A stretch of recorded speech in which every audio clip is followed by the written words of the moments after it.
I'm coming to you from the Rohingya camps where we're seeing the middle of rainy season, which causes huge floods throughout the camp and frankly completely untenable living situation,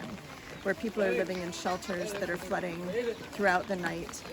waking up to their homes that are in completely unlivable conditions. And we are calling on the international community to respond to the needs of increasing shelter, of increasing their food rations, and to give them a humane existence here in this limbo as a stateless people living in Cox's Bazar.